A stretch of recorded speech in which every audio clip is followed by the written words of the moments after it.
दोस्तों, अगर आपको लगता है कि शेयर बाय करना डिफ़िकल्ट काम है, तो उससे भी ज़्यादा डिफ़िकल्ट काम है, वो है शेयर को सेल करना। तो आज के वीडियो में हम चर्चा करने वाले हैं क्यों सेलिंग मोर डिफ़िकल्ट है बाइंग के सामने। इसके बारे में वीडियो में हम डिटेल में चर्चा करेंगे और इससे आपको कैसे ओवरकम करना है, उसके बारे में भी कुछ पॉइंटर हम वीडियो के अंत में अपने अनुभव से बताएंगे। तो मैं अनुरोध करूंगा आप सभी से इस वीडियो को पूरा ज़रूर देखिए और अगर आपको ये वीडियो पसंद आता है तो वीडियो को आप शेयर भी कीजिए। दोस्तों, इन्वेस्टमेंट को इजी भाषा में समझाना ये हमारी कोशिश है। भारत में अभी भी बहुत ही कम इन्वेस्टर शेयर मार्केट में निवेश करते हैं दोस्तों, क्योंकि लोगों को शेयर मार्केट के बारे में पता ही नहीं है। हमारे कॉलेज, हमारे स्कूल में शेयर मार्केट के बारे में नहीं सिखाया जाता है। बाइंग कैसे करनी है, सेलिंग कैसे करनी है, ये कहीं पे भी आपको नहीं सिखाया जाता है। तो दोस्तों, हमारी ये कोशिश है कि आपको ये सिंपल भाषा में समझाया जाए। आप हमें सपोर्ट कीजिए ताकि हम ज़्यादा से ज़्यादा लोगों तक पहुंच पाए और ज़्यादा से ज़्यादा लोग इक्विटी मार्केट में निवेश करें और वेल्थ क्रिएट करें। तो इस वीडियो को और आपके इस इन्वेस्टमेंट मंत्रा चैनल को आप शेयर कीजिए, अपने दोस्तों के साथ शेयर कीजिए, परिवारजनों के साथ, सोशल मीडिया के माध्यम से भी आप हमारे चैनल को और इस वीडियो को शेयर कर सकते हैं। और अगर आपने चैनल को सब्सक्राइब नहीं किया है तो अनुरोध करना चाहूँगा, आगे बढ़ने से पहले एक बार सब्सक्राइब कर लीजिए। आपके लिए बिल्कुल फ्री है, बट अगर आप सब्सक्राइब करेंगे तो उससे आपको भी अपडेट मिलती रहेगी और हमें भी सपोर्ट मिलता है। तो चैनल को पहले सब्सक्राइब कीजिए, उसके बाद ही आप आगे बढ़िएगा। दोस्तों, कैसे सेलिंग करनी है, क्यों सेलिंग डिफिकल्ट है, उसके बारे में चर्चा करें। उससे पहले आपको हम बताना चाहेंगे कि अगर आप कैसे अच्छी कंपनियां पहले तो ढूंढी जाए वो सीखना चाहते हैं तो आपके लिए हमने कोर्स तैयार किया है जिसका नाम है stock market search and research. कैसे आप अलग अलग फिल्टर लगा के अच्छी अच्छी कंपनियां आइडेंटिफाई कर सकते हैं, वो इस कोर्स के माध्यम से आप सीख सकते हैं। सिर्फ 199 में आप ये कोर्स ले सकते हैं।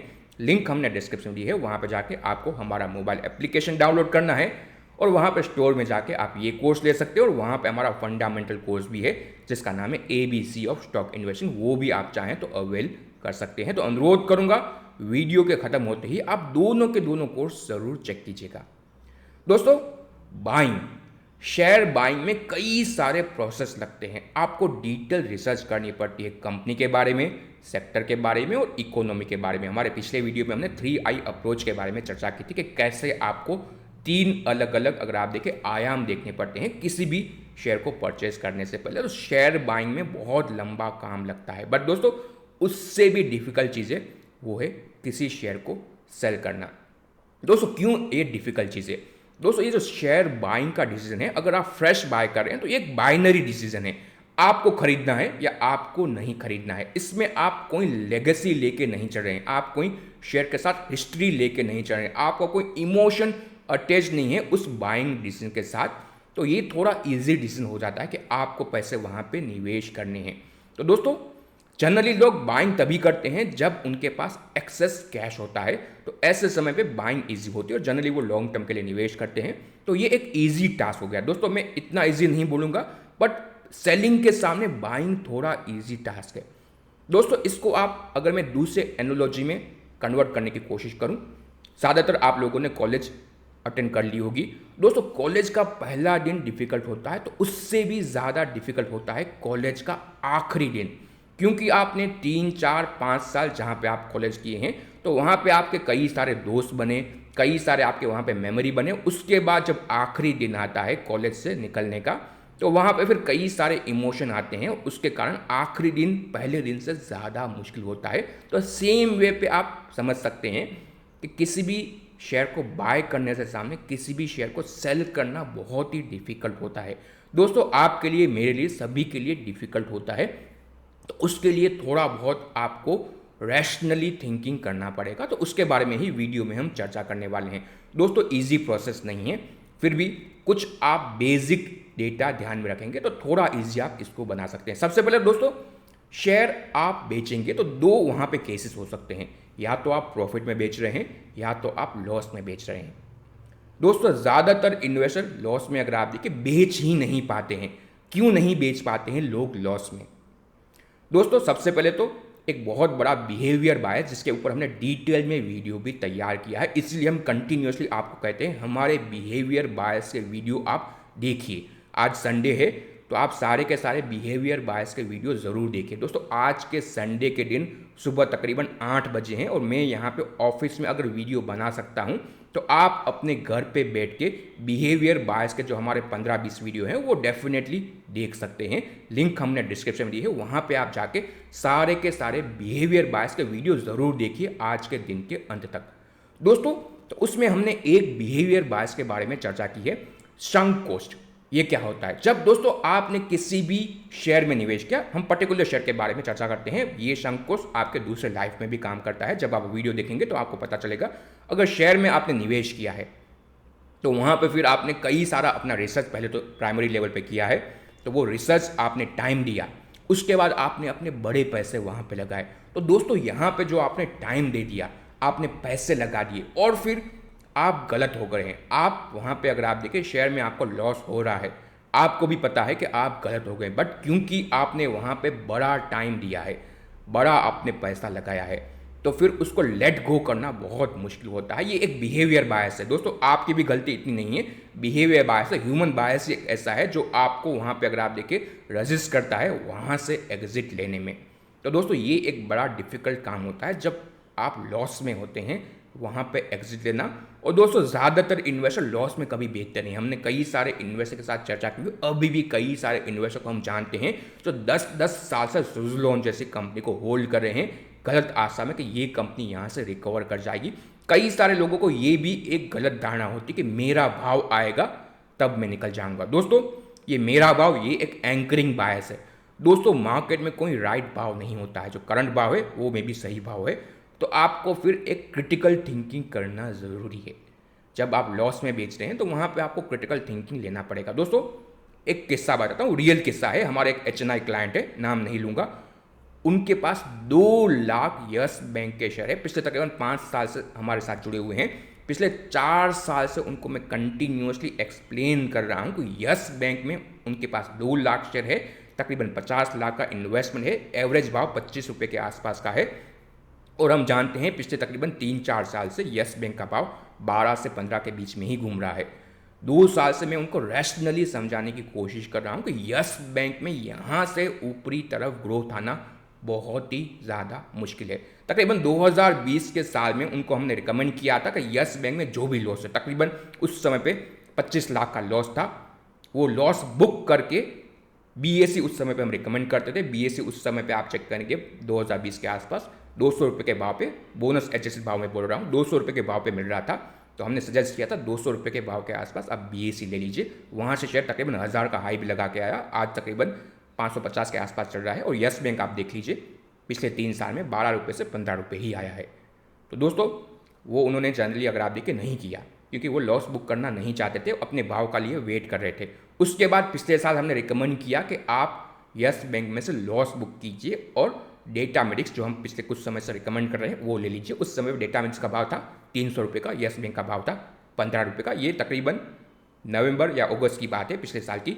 वहाँ से यस बैंक तकरीबन 20 रुपये जाके फिर से 15 रुपये आ गया और डेटामेटिक्स हम जानते हैं 300 रुपये से आप 500 रुपये, मतलब तकरीबन 70% बढ़ चुका है। तो दोस्तों जब आप लॉस नहीं लेते हैं तो आप एक दूसरा लॉस ले रहे हैं जिसे हम कहते हैं अपॉर्चुनिटी लॉस। तो दोस्तों जब भी आप लॉस में हैं तो आप थोड़ा रैशनली थिंक कीजिए कि जो कंपनी 90% गिर चुकी है उसको फिर से वो रिकवर करने के लिए कितना बढ़ना पड़ेगा, ये आप समझ गए तो आप ये लॉस लेना सीख जाएंगे। दोस्तों जो कंपनी 100 रुपये के भाव से 10 रुपये आ चुकी है, ये अगर आप देखिए कंपनी के बारे में चर्चा नहीं करते हैं, कोई मान लीजिए 100 कंपनी है जिसका भाव 100 रुपये था और अब 10 रुपये आ चुकी है, और आप सोच रहे हैं जब 100 रुपये वापस आएगा मैं बेच दूंगा। 10 रुपये से 100 रुपये जाने के लिए 9 गुना उस कंपनी को वापस बढ़ना पड़ेगा। दोस्तों जो कंपनी 100 रुपये से 10 रुपये आई है, किसी रीज़न के कारण आ रही है, वो कंपनी फिर से 9 गुना बढ़ जाए, वो बहुत ही अनलाइकली सिनारियो है। इम्पॉसिबल कुछ नहीं होता है, बट बहुत ही अनलाइकली सिनारियो है।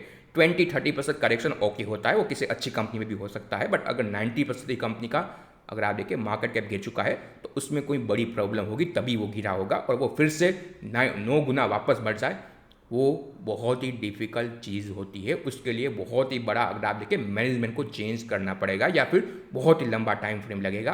तो ये जो अपॉर्चुनिटी लॉस होता है वो आपको अपने जहन में रखना है कि अगर इस कंपनी में मुझे लॉस है तो क्या यहीं पे ही लॉस रिकवर करना ज़रूरी है या फिर कोई और अच्छी कंपनी में मैं मूव करके अपने लॉस को रिकवर कर सकता हूँ। तो अगर आपको उससे बेटर अल्टरनेटिव दिख रहा है, जो कंपनी ऑलरेडी लॉस में है, किसी रीज़न के कारण लॉस में है, तो उससे बेटर है कि कोई आप अच्छी कंपनी में मूव कीजिए।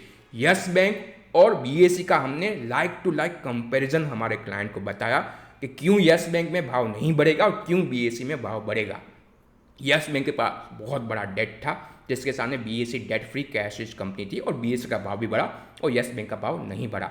तो ये एक रैशनली पूरा डेटा के साथ हमने उनको समझाया, फिर भी उन्होंने लॉस बुक नहीं किया, ये एक अलग बात है। तो ये लॉस नहीं बुक करना ये एक बड़ा प्रॉब्लम होता है जब सेलिंग का काम आता है। तो लॉस बुक करना आपको आना चाहिए दोस्तों। तो वहाँ पे आपको कई सारे फैक्टर ध्यान में रखने पड़ेंगे क्यों आपको कंपनी से निकलना चाहिए। 20-30% के बारे में चर्चा की, वो एक नॉर्मल होता है, कभी भी मार्केट में आता है। बट अगर बहुत ही, अगर आप देखिए बिजनेस साउथ जा रहा है, गलत जा रहा है, तब आपको लॉस बुक करना चाहिए। उसके कुछ पॉइंटर है वो हम वीडियो के आखिर में चर्चा करेंगे। तो ये पहला केस हो गया कि आप लॉस में एग्जिट करें। ये डिफ़िकल्ट काम है बट आपको करना सीखना पड़ेगा। दूसरा केस है उससे भी ज़्यादा डिफ़िकल्ट के, कि आपने किसी शेयर में निवेश किया, वहाँ पे आप सही भी गए, आपने अच्छा खासा वेल्थ क्रिएट कर लिया, फिर वहाँ से निकलना ये भी एक बड़ा कॉल होता है कि आप मल्टीपल फोल्ड प्रॉफिट में शेयर को बेचें। तो दोस्तों इसमें भी बड़ा टास्क लगता है। दोस्तों प्रॉफिट में शेयर बेचना लॉस में शेयर बेचने से भी ज़्यादा मुश्किल है। जनरली लोग प्रॉफिट करते ही नहीं है तो उनको समझ में नहीं आएगा, बट जो प्रॉफिट करते हैं उनके लिए बहुत मुश्किल होता है, क्योंकि अगर आपने बेच दिया और शेयर उससे भी ऊपर गया तो भी आपको दुख होगा। और अगर आप देखें तो ये एक बड़ा प्रॉब्लम रहता है।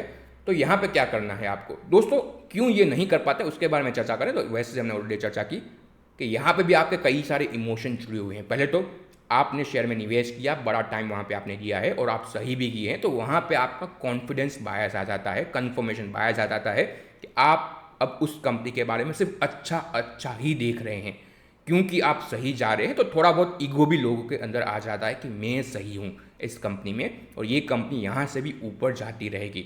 दोस्तों कोई भी चीज़ परपेचुअली ऊपर नहीं जा सकती है। तो वहाँ पे एक केस स्टडी के माध्यम से मैं समझाने की कोशिश करूँगा कि कब आपको प्रॉफिट में शेयर को पार्शली या फुल्ली बेचना चाहिए। दोस्तों पिछले साल की बात है, सब लोग जानते हैं कि हमारा एक टॉप होल्डिंग है वो है टाटा एलेक्सी। पिछले तकरीबन 6-7 साल से कंटिन्यूसली चैनल पे तो रिकमेंड करते आ रहे हैं और पर्सनली भी हमारे पोर्टफोलियो में कई सालों से है। तकरीबन 2014 से इस कंपनी को हमने बाय करना शुरू किया था, 2020 तक इस कंपनी को हमने बाय किया था और 2022 में पहली बार मैंने टाटा एलेक्सी में एग्जिट लिया है। वो कैसे किया वो भी आपके स्क्रीन पे हमने आपके लिए डेटा के साथ हमने एग्जिट लिया। फुल्ली एग्जिट नहीं लिया, पार्शली एग्जिट लिया। इस कंपनी में तकरीबन 10 गुना से ज़्यादा रिटर्न हमारा बना। दोस्तों 2020 में कंपनी का वैल्यूएशन क्रेजी हो चुका था। उस समय पे लोग जब आईटी में निवेश कर रहे थे तब हम आईटी से एग्जिट लेने की कोशिश कर रहे थे जहाँ पे वैल्यूएशन ज़्यादा है। तो यहाँ पे जैसे कि आप डेटा देख रहे हैं 2020 अगस्त महीने में यहाँ पे हमने पार्शली एग्जिट किया। तकरीबन उस समय पे आप देख पा रहे हैं उसके सामने दूसरा जो अपॉर्चुनिटी हमें दिख रहा था वो था डेटा मैट्रिक्स में।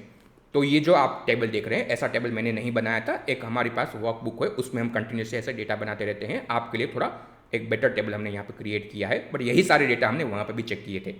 तो उस समय पे टाटा एलेक्स का मार्केट कैप जैसे कि आप देख रहे हैं तकरीबन 50-60,000 करोड़ का पहुँच चुका था। और सेम वे पे उस समय पे हम देख रहे थे डेटा मैट्रिक्स, इस कंपनी का मार्केट कैप कितना था, तकरीबन 1750 करोड़ का। टाटा एलेक्सी जिस भाव पे हमने पार्सली सेल किया वो था 9050 के आसपास का, 9500 के आसपास का। और डेटा मैट्रिक्स उसी समय पे हमने वहाँ पे शिफ्ट किया था, 300 रुपये का शेयर का भाव था। कंपेयर किया पी रेशियो 92 का पी था टाटा एलेक्सी का और डेटा मैट्रिक्स का पी था 11 का। Price to book Tata Elxsi का 36 का था और डेटा मैट्रिक्स का 11 का था, 2.4 का था, 11 नहीं 2.4 उसका प्राइस टू बुक और 11 उसका पी रेशियो।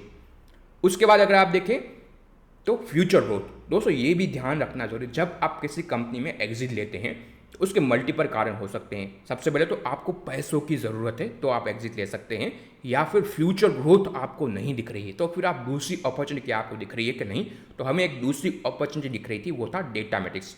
तो टाटा एलेक्सी में फ्यूचर ग्रोथ तो हमें दिख रही थी कि कंपनी अच्छी है, यहाँ से भी ग्रो करती रहेगी, बट क्या ये वैल्यूएशन जस्टिफाई कर रहा है उस ग्रोथ को, वही एक बड़ा प्रॉब्लम हमें दिख रहा था कि 9,500 शेयर का भाव, 60,000 करोड़ कंपनी का मार्केट कैप, 92 पी, तकरीबन 36 का प्राइस टू बुक रेशियो, क्या इस भाव पे यहाँ से इस कंपनी की री रेटिंग हो सकती है? दोस्तों हमारी ये थियरी है PE expansion with EPS growth.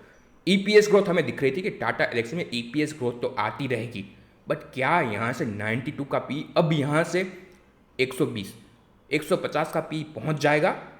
दोस्तों थोड़ा मुश्किल हमें लग रहा था कि ये यहाँ से प्रैक्टिकल नहीं है, अनलाइकली सिनेरियो है, इम्पॉसिबल तो नहीं कह सकते हैं। 2001 के साल में इन्फोसिस का पी तकरीबन 300 भी गया था, वो यूफोरिया टाइम था, बट ये पिछले साल यूफोरिया इतना नहीं था। तो क्या फिर 92 का पी इससे ऊपर जा सकता है? तो आंसर जनरली हमें लग रहा था नहीं जाएगा। उसके सामने क्या 11 का पी 20 या 25 का हो सकता है? तो वो हमें लग रहा था हो सकता है। तो इसीलिए हमने ये कॉल लिया उस समय पे 9,500 रुपये पार्शली एग्जिट किया टाटा एलेक्सी से और उसको शिफ्ट किया डेटामेटिक्स में। और अगर आप देखें 9,500 से टाटा एलेक्सी अब आ चुका है तकरीबन 6,900 रुपये और आपका डेटामेटिक्स जा चुका है तकरीबन 300 रुपये से अब 500 रुपये। तो तकरीबन 100% का हमारा अगर आप देखें रिटर्न ये शिफ्ट में बन चुका है। तो ये दोस्तों टेक्टिकल कॉल होता है कि आप जब वैल्यूएशन क्रेजी लेवल पे जाते हैं तब आपको बेचना जरूरी है। और कैसे बेचना है? तो आपको एक रैशनली पूरा का पूरा डेटा के साथ प्रिपेयर करना पड़ेगा। आप लिखेंगे तो बेटर रहेगा, या फिर आप थर्ड पार्टी को इन्वॉल्व करेंगे तो वो उससे भी बेटर रहेगा। जैसे कि येस बैंक के केस में हम एक थर्ड पार्टी है, हमारा कोई लेना देना नहीं है येस बैंक से, तो इसलिए हम हमारे क्लाइंट को रिकमेंड कर पा रहे थे कि वो येस बैंक से बेच के बीएसई में शिफ्ट हो जाए। बट उनके लिए बहुत मुश्किल है कि अगर आप 20-25 लाख का लॉस बुक करें और फिर वहाँ से आप दूसरी कंपनी में निवेश करें। तो दोस्तों जब आप लॉस बुक करते हैं कहना ईजी होता है बट करना बहुत ही मुश्किल होता है। सेम वे पे प्रॉफिट बुक करना भी कहना ईजी होता है, करना मुश्किल होता है। तो दोस्तों यहाँ पे क्या चीज़ें आपको ध्यान में रखनी है ताकि आप इजीली सेल कर पाए, प्रॉफिट में या लॉस में। सबसे पहला सिनेरियो है कि कॉर्पोरेट गवर्नेंस का इशू आ गया, प्रॉफिट में हो या लॉस में हो बेच दीजिए। एक बार आपको लग रहा है कि कुछ बहुत बड़ा कॉर्पोरेट गवर्नेंस का इशू आ रहा है तो आप थोड़ा बहुत एनालाइज कीजिए कि इसका इम्पैक्ट कितना बड़ा होगा। और अगर आपको लग रहा है कि ये बहुत ही ख़राब चीज़ है तो प्रॉफिट हो या लॉस हो बेच दीजिए। तो ये पहला सिनेरियो है जहाँ पे आपको बिना सोचे समझे निकल जाना है। दूसरा है चेंज इन बिजनेस एनवायरनमेंट।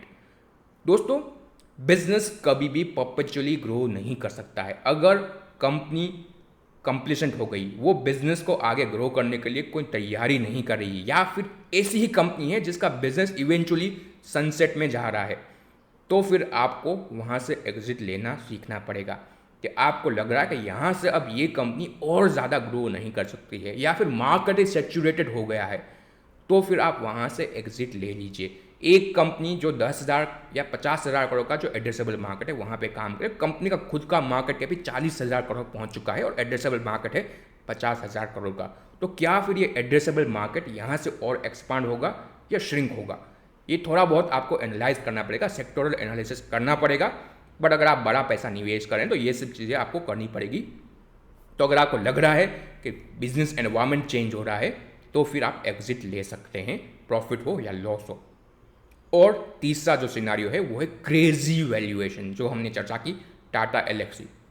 बहुत क्रेजी तो नहीं कहूँगा बट बहुत यूफोरिक वैल्यूएशन तो थे उस समय पे। 92 का पी बहुत ज़्यादा था, अब तो तकरीबन 55 का पी आ चुका है, शेयर भी गिरा है और अर्निंग भी ग्रोथ आई है। तो धीरे धीरे अब पी फिर से सेटल हो रहा है, तो धीरे धीरे कंपनी फिर से ऊपर आने की कोशिश करेगी। बट यहाँ से भी एक साल के अंदर ये कंपनी फिर से वो लेवल दिखाए वो कहना मुश्किल है।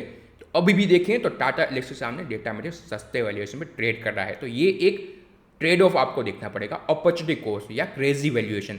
जब बहुत ही यूफोरिक वैल्यूएशन होते हैं तब आपको निकल जाना चाहिए।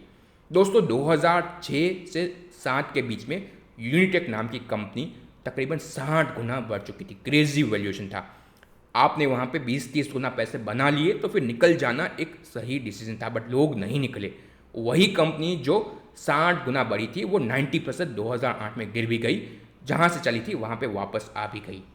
तो दोस्तों जब बहुत ही यूफोरिक वैल्यूएशन आते हैं, लोग गलतियाँ करते हैं, कुछ भी वहाँ पे लोग लेने को आ जाते हैं, तब आपको रैशनली थिंकिंग करना पड़ेगा। और आपको उस समय पे जब बहुत ही ज़्यादा ग्रीड हो तब आपको फियरफुल होना सीखना पड़ेगा, जो वॉरेन बफेट का कोट है, जब everyone is greedy you B fearful. तो दोस्तों जब सभी लोग ग्रीडी है तब आपको फियरफुल होना ज़रूरी है। तो जब क्रेजी वैल्यूएशन आपको दिखेंगे आपके स्क्रीन पे क्रेजी वैल्यूएशन, तब आपको पार्शियली या फुल्ली एग्जिट लेना चाहिए। बाकी सारे सिनेरियो भी वहाँ पे मैच करने चाहिए। उसके सामने आपको बेटर अपॉर्चुनिटी भी दिखनी चाहिए और कुछ रैशनल भी होने चाहिए। क्रेजी वैल्यूएशन में अगर आपको क्रेजी ग्रोथ भी दिख रही है तो आप बने रहिए, ये भी आपको देखना पड़ेगा। आप जैसे हमने बताया कि बिजनेस एनवायरनमेंट कैसा है, हमें ग्रोथ तो अभी भी दिख रही है, टाटा एलेक्सी में ग्रोथ है, बट वो ग्रोथ के लिए क्या वैल्यूएशन में प्रोवाइड करेगा वो एक क्वेश्चनेबल थिंग होती है, वो इंडिविजुअल कॉल होता है। हमने कॉल लिया पार्शियल एग्जिट का, फुल एग्जिट हमने नहीं किया, क्योंकि उस समय पे 2022 के समय में कंपनी का हमारे पोर्टफोलियो में अलोकेशन तकरीबन 25% आ चुका था। आज हमने उसको नीचे ला के 10% लिया है, क्योंकि बाकी सारी कंपनी का अलोकेशन ऊपर गए हैं। तो ये अलोकेशन भी थोड़ा बहुत आपको मेंटेन करना सीखना पड़ेगा। और दोस्तों आखिर में जैसे हमने बताया, new business opportunity, new buying opportunity, आपको आपका जो करंट इन्वेस्टमेंट है उसके सामने अगर आपको बेटर अपॉर्चुनिटी बेटर वैल्यूएशन पे मिल रही है तो फिर आप एक कॉल ले सकते हैं शिफ्ट करने का। लॉस में से भी शिफ्ट करके अगर आप बेटर वैल्यूएशन पे जाएंगे किसी अच्छी कंपनी में, तो वहाँ पे ज़्यादा चांसेस है कि आप अपना लॉस रिकवर करें, ना कि जहाँ पे आपको ऑलरेडी लॉस है वहाँ पे आप अगर बने रहेंगे तो आपको वहाँ पे फिर से वापस आना मुश्किल होता है। और जैसे हमने आखिरी में कहा, थर्ड पार्टी को इन्वॉल्व कीजिए। आपके जो शुभ चिंतक है, जो आपको लग रहा है कि ये व्यक्ति कुछ गलत नहीं कहेगा, जिसको थोड़ा बहुत नॉलेज है मार्केट का, बिजनेस का, उनके साथ अगर आप क्रिटिकल एनालिसिस करेंगे तो वो आपको इंडिपेंडेंट राय दे पाएंगे। आप किसी ऐसे व्यक्ति को इन्वॉल्व मत कीजिए जिनका खुद का भी निवेश है उसी कंपनी में, फिर उनका भी कंफर्मेशन बायस आ जाएगा। आपको थर्ड पार्टी ऐसे व्यक्ति को इन्वॉल्व करना पड़ेगा जो उस कंपनी में कोई इन्वेस्टमेंट नहीं रखता है, वो मे भी आपको इंडिपेंडेंट सलाह दे पाएगा। तो पॉसिबल हो तो थर्ड पार्टी को इन्वॉल्व करने की कोशिश कीजिए इस सेलिंग डिसीजन में। तो दोस्तों सेलिंग, आप लॉस में बेचे या प्रॉफिट में बेचे, बट बेचना डिफिकल्ट होता है, तो वहाँ पर रैशनली क्रिटिकल थिंकिंग करके अगर आप डेटा के साथ जाएंगे तो थोड़ा इजी आप इस प्रोसेस को बना पाएंगे। दोस्तों फिर से कहेंगे, ये हमारे अनुभव से हम कह रहे हैं, कभी कभी हम भी गलत होते हैं, तो ये भी हम कहना चाहेंगे। कभी कभी आपने सेल को बेच दिया और वहाँ से भी वो ऊपर जा सकता है, और कभी कभी आपने लॉस में बेचा और वहाँ से वो रिकवर भी कर जाएगा। मार्केट है, कुछ भी हो सकता है, तो इसके लिए भी आपको प्रिपेयर होना पड़ेगा। आप मार्केट में 100% सही कभी भी नहीं होंगे, ये आप लिख के रख लीजिए। कभी ना कभी आपको लॉस में भी बेचना पड़ेगा और कभी ना कभी आपको प्रॉफिट में भी बेचना पड़ेगा, जो उससे भी ज़्यादा ऊपर जाएगा। तो ये एक पूरा का पूरा मार्केट का पार्ट है, ये एक लर्निंग प्रोसेस है। जैसे जैसे आप ये सब चीज़ें करेंगे, अगर आप कोई एक्शन ही नहीं लेंगे तो आप कुछ नहीं सीखेंगे, बट अगर आप एक्शन लेंगे तो आप मार्केट से सीखेंगे और आप फ्यूचर में उससे फिर अगर आप देखें उस अनुभव से और बेटर डिसीजन ले पाएंगे। और यही कोशिश है कि आप आगे जाके बेटर इन्वेस्टर बने। तो दोस्तों ये हमारा डिटेल वीडियो था, कैसे आपको सेलिंग करनी चाहिए, क्यों सेलिंग डिफिकल्ट है और कैसे आपको इसको ओवरकम करना चाहिए। आपको कैसा लगा उसके बारे में अपने फीडबैक हमें कमेंट में ज़रूर बताइए। और दोस्तों मैं फिर से अनुरोध करूँगा, तकरीबन 20-25 मिनट बिना किसी ब्रेक लिए हम ये वीडियो बनाते हैं, तो आपसे भी अनुरोध रहेगा बिना ब्रेक लिए, बिना स्किप कीजिए वीडियो को पूरा देखा कीजिए। और अगर आपको वीडियो पसंद आए तो इन वीडियो को शेयर भी कीजिए, ताकि बाकी सारे लोग भी हमारे अनुभव से थोड़ा बहुत बेनिफिट ले पाए। और चैनल को भी शेयर करना मत भूलिएगा। और यहाँ तक आके चैनल को सब्सक्राइब नहीं किया है तो इन्वेस्टमेंट मंत्रा को सब्सक्राइब कीजिए, बेल आइकन को दबाइए, ताकि जब भी हमारा नया वीडियो आए आपको नोटिफिकेशन मिल जाए। दोस्तों हमारे बिहेवियर बायस के वीडियो की लिंक हमने डिस्क्रिप्शन में प्रोवाइड की है, वो सारे वीडियो भी आपको आज के दिन ही ज़रूर देखने चाहिए। और हमारा मोबाइल एप्लीकेशन का लिंक भी हमने दिया है, वहाँ पर जाके आप हमारे कोर्स भी ज़रूर आज के आज परचेज कीजिए।